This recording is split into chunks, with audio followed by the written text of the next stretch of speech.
Flat, washed out, and boring lighting is plaguing modern cinema, a stark contrast to the vibrant images we see in movies made in the late 90s and early 2000s. It's all too easy to write off this radical shift in how movies are lit to changes in technology. But it's not necessarily the new cameras or lights themselves that are the problem. While lighting in movies became subjectively worse, the technology used in production has gotten objectively better. Digital camera sensors can capture more color and contrast in an image than ever before, and many productions still use some of the same light fixtures studios used 20 years ago, alongside brighter and more energy-efficient LED fixtures. Unfortunately, it's a lot easier to make flat and lifeless-looking movies than it is to make bold and creative decisions on set that you have to shape your entire production schedule around. When you're making a gazillion movies a year for release on streaming platforms, you may not have the time nor the will to light your scenes beautifully. Intentionality costs money and can quickly eat into the profits of the hundreds of Netflix originals that are pumped out every 2 seconds. When it comes to big-budget blockbusters, though, directors can make their films look as colorful or drab as they'd like. Yet Netflix lighting has crept its way into movies with high-profile theatrical releases. It's leaving viewers asking important questions such as, why is The Devil Wears Prada 2 lit like a bad Netflix original movie? What happened to this? It's time for me to rant a little bit, and hopefully I can intersperse some educational tidbits about cinematography in between my strong opinions. We have really come full circle when it comes to lighting for movies. In the early days of cinema, they didn't worry about lighting much at all, because there was no source of artificial light bright enough to properly expose early film stock. Filmmakers like George Méliès would build their studios out of glass to let in natural light. Movies made during this era are properly exposed, but look somewhat washed out with not much emphasis on lighting. If you wanted contrast back then, you'd sometimes have to paint shadows and light directly onto the set pieces themselves. Thanks to significant advances in lighting technology, more tools became available to filmmakers by the mid-20th century. Cinematographers could create and shape artificial light, giving us films with soft light shining on stunning femme fatales and hard light outlining hard-boiled detectives. You were still lighting around the constraints of your film stock, however. Even in the 1980s, you couldn't just turn on the camera and film. For a movie like Amadeus, a period piece set in the 18th century, they had to burn special candles that produced brighter flames and hide lights off camera to craft the desired image. Even as film technology improved, every shoot still required careful planning, and this was the case for many years. Though high-definition digital cameras existed by the late 90s, film was the gold standard for all Hollywood films, even in the mid-2000s. Camera technology has improved drastically since then. Digital cameras manufactured in recent years can practically see in the dark, and cinematographers can shoot their period pieces with available light in the dead of night, using state-of-the-art cameras such as the Sony Venice, used to film Harriet in 2018. Just like in 1902, filmmakers today can start rolling without turning on a single light, except they can shoot wherever and whenever, and not just in a greenhouse during the day. With this advancement in technology, it has become all too easy to forgo intentional and dramatic lighting for the sake of expediency.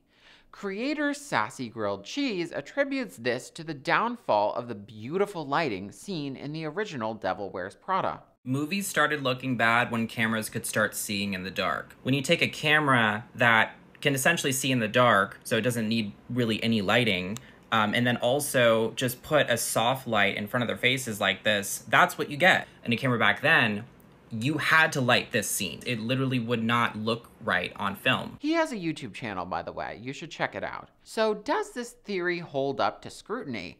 In this specific case, it doesn't, though it is cheaper to film with diffused lighting for reasons I'll get into. Most of the time, if you can afford A-list talent, you can also afford to pay knowledgeable crew for their time and the rental costs for fancy equipment. That means the director of photography, the person responsible for lighting the film, wants it to look how it does. I know the original look of the film could have been replicated with minimal difficulty. In fact, I'm confident the director of photography could recreate the exact same lighting in the scene this creator highlights because it's the same director of photography. The budget and skill of the crew are not what's at play here. This was a creative decision. The 2006 elevator shot does not feature technically complex or expensive lighting, but what it does feature is hard light, or at least light that's infinitely less soft than the kind blasting both actresses from every direction in the 2025 sequel. The old version has some realism and drama going on in the frame. Check out those defined highlights on Anne Hathaway's nose, cheek, and collarbone coming from an overhead light off camera left. You don't see much of that in the trailers for the new film. Some on TikTok have identified the new look as something you'd see in a magazine, not a movie, and that's precisely it. It's been nearly 20 years since Meryl Streep and Anne Hathaway reprised their roles to film this sequel, but women aren't allowed to age. Luckily, there's a trick borrowed from fashion photography that can take 20 years off someone's face with no Photoshop or Botox, and I'm kind of using it right now. If I didn't put anything in front of my lights, I'd look extra chopped and also unk. Let me remove this softbox real quick from this light off screen, and you'll see what I mean. Ugh, that is so bright. Immediately, you can see every blemish on my face because this massive white sheet on the face of the softbox isn't diffusing the light. It's hard to see the white diffusion under here, but it's there under this grid. Hollywood is acutely aware of this style of light, and they tend to blast older actors with the largest and softest light they can create. In cinematography, they basically use a white bedsheet, as large as 12 feet by 12 feet, stretched over a frame with a blindingly bright light shining through it. This is standard industry practice these days, especially when you're lighting Meryl Streep. This is her on the set of The Iron Lady in 2011. That big white rectangle on the right is the main light source, or key light as it's called, and it's smoothing out every wrinkle and seam in the multiple prosthetic appliances she's wearing for the shot. I bet they're using the same trick for The Devil Wears Prada too, and it's working wonders. Check out the comments underneath this TikTok edit of the trailer. How do they just not age? Crying emoji. Now we know how. A much better example of Netflix lighting invading the big screen is the film adaptation of Wicked. It has gotten a lot of flack for looking flatly lit and washed out despite having a huge budget. There's a lot of talk about a lack of saturation in colors when I don't think that's the problem. I haven't watched part 2 yet, but part 1 was very vibrant and colorful in the theater. Though they sold the movie on the practical sets, the shots with heavy blue screen compositing and CGI were the ones that looked the best, in my opinion. They're filmed on a soundstage with artificial light, and because of the blue screen, they decided to backlight nearly every single shot. It's an old trick to turn hair detail bright white on camera with a backlight or hair light when you're filming in front of a green screen or blue screen. This is so visual effects artists can easily recover foreground edge detail when they're adding in the background in post. That's why in those big CGI battles in Marvel movies, every actor is lit as if they have a supernova behind them. It's so much easier to light like this than it is to remove every wrinkle and shadow on your green screen, which is the ideal way of preserving hair detail, but nobody has time for that. I personally don't have time to properly set up a green screen. I have dolphins to ride. If you place a warm light source behind your actors when shooting and put a sunset in the background in post, it'll look perfectly acceptable, even if your backdrop isn't perfect on set. Wicked has a bad case of Marvel supernova lighting in all the blue screen shots. I mean, look at Ariana's hair in this shot. It's lit so brightly that it's almost glowing. I know some people hate this look, and it can give off Spy Kids vibes if the filmmakers aren't careful, but it reminds me of old Hollywood lighting, and I find it pleasing. The shots in Wicked that are poorly lit, and some say are lacking color and contrast, are the wide outdoor shots filmed on large practical sets. These shots look like trash, and there's a lot of reasons for this. When you're filming outside, the worst thing you can do is have your actors turn their face towards the sun while on camera and blind them, causing them to squint while their pores and blemishes are accentuated with crisp, harsh daylight. There's about 1,000,001 things cinematographers will do to avoid this exact situation, and Wicked consistently uses the worst tricks in the book during filming that resulted in the flat, boring lighting we see in both part 1 and 2. One visually pleasing way to film a daylight scene is with the actors' backs facing the sun. You get a beautiful, strong backlight from the sun, and you can bounce diffuse sunlight off a white piece of foam board or turn on powerful lights to smooth out the skin and fill in the shadows. This technique yields beautiful results, and now that you know about it, you'll begin to see it everywhere, and I mean everywhere. They use this trick when filming the Wicked-themed Lexus commercial, and it looks better lit than the actual movie, which is deeply unfortunate. There is a big problem with this technique, though. The sun is constantly moving through the sky. Not only will you have all sorts of trouble with continuity as the light changes direction when filming a scene, but if you want the sun behind your actors, you'll have to wait around for it to move into place, and everyone will have to stop at craft services at noon when the sun is directly overhead, presuming craft services are present on set. Another trick is to simply block out the sun. Nobody will know what time of day it is, and you won't have to deal with harsh light on your actors' faces. Some productions go to extreme lengths to accomplish this. A good example from a film school textbook that I've been reading is when the crew of 2005's Memoirs of a Geisha rolled out a large sheet above an entire set of a Japanese town constructed in Southern California. It is this overcast look that characterizes most outdoor scenes in Wicked, and it looks terrible. What's funny is they didn't have to use 3 miles of cloth to achieve this look. All the shots are overcast because they chose to film in the UK, a decision made entirely because there are massive tax breaks given to any production that films a movie there. I'm beginning to suspect movies are starting to look drab because they aren't filmed on the sunny backlots of Los Angeles anymore. Though audiences may find it temporarily disorienting to watch a 2-hour movie with every shot filmed at overcast o'clock, cinematographers love filming under these conditions. They don't have to worry about what angles they can film from, and if they want some harder sunlight, they can try to fake it with some of the most powerful lights widely available to filmmakers, called HMI lights. On smaller sets, this can work quite well. But with Wicked's enormous sets, the countless HMIs strung about on cranes accomplished basically nothing, despite each light consuming enough electricity to power 2 British households.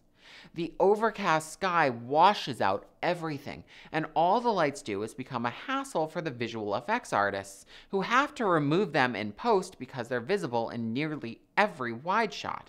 It's very sad that they spent so much time building these sets only for them to look boring on camera. The CGI versions of these sets look better because they're lit with digital lights that aren't constrained by the laws of physics. I love physical sets and practical effects, but honestly, and don't murder me for saying this, these scenes would look better if they were shot in a blue void on a soundstage. This is not to say that virtual production is the remedy to sad Netflix lighting. In fact, filming on a soundstage can be the root cause of a lot of the flat lighting you see in Netflix originals. A lot of shows and even some movies are filmed in what's called a volume, a wraparound wall of LED video panels that can display whatever background you want. This is so they don't have to build complicated sets or even go outside and film on location. It can look good, but a lot of the time it just looks like what it actually is, which is a bunch of actors standing in front of a wall of dim TV screens. Avatar: The Last Airbender fell victim to this technique and received a lot of criticism for looking quite atrocious. Shooting on a volume has a certain look to it, and though this technology is improving, a lot of shows and movies filmed on volumes probably won't age too well. The rise in popularity of virtual production isn't just because it saves time in post and effort building physical set pieces. LED volumes are designed to provide 90% of the lighting from the screens themselves, in addition to a handful of more powerful programmable lights mounted in a grid on the ceiling. When you're filming an entire season of a TV show, having lights built into the stage and the ability to change most of the lighting without physically moving fixtures is a godsend. Volumes can only produce rather dim, soft light, though. If you want hard directional light, the crew has to carefully set up proper studio light to match the background on the screens, being careful not to overlight the actors so they blend in with the virtual set. There's a lot of things that can go wrong and instantly give away the illusion, but if you have a bunch of shots to finish, sometimes you'll just let bland lighting fly. In this way, single-camera TV shows, including Avatar: The Last Airbender, and perhaps some movies made for streaming, have let higher-tech versions of practices used in the production of multi-camera sitcoms invade their sets. If you were to go on the set of The Big Bang Theory and look up, you'd see a grid of lights covering every square inch of the set. Sitcoms wash everything in light, so they never have to relight between shots. Most are filmed with more than one camera rolling at once, so the lighting is designed to work from multiple angles. In many ways, they're more like a filmed stage play than other forms of media, sometimes complete with a live audience. For movies and single-camera TV shows, things are usually quite different. When the camera moves, the entire scene has to be relit. Next time you watch a good movie, notice how the direction of light jumps around between each cut. The lighting in every scene is completely inconsistent when scrutinized, but would look awful if they didn't relight between shots. I haven't been on a film set in 2005, nor have I been on one in 2025, so I'm speculating here. But maybe this is why they're opting to use huge, soft light sources in these newer movies. If you're washing a set in ambient soft light, you don't have to plan as carefully when setting up your next shot. As an armchair critic, efficiency and sticking to a tight schedule, required if you want to light a production artistically, seem to have evaporated from Hollywood. It took them so long to make one season of Stranger Things, a show about school-aged children, that all the actors are grown adults now. Some of them have children of their own. Considering that movies and TV shows are now released and consumed on the same platforms, this inefficiency has to have affected productions for the big screen. It's not like they're shooting on film anymore, where every frame of wasted footage eats into the budget simply due to the cost of developing it.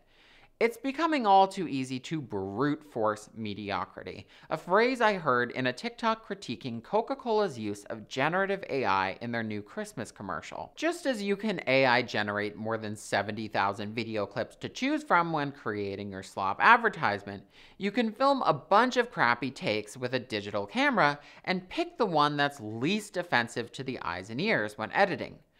I'm not saying bring back film and that it's a superior medium. In fact, it's worse in almost every aspect compared to modern digital cameras, which capture images that are essentially perfect.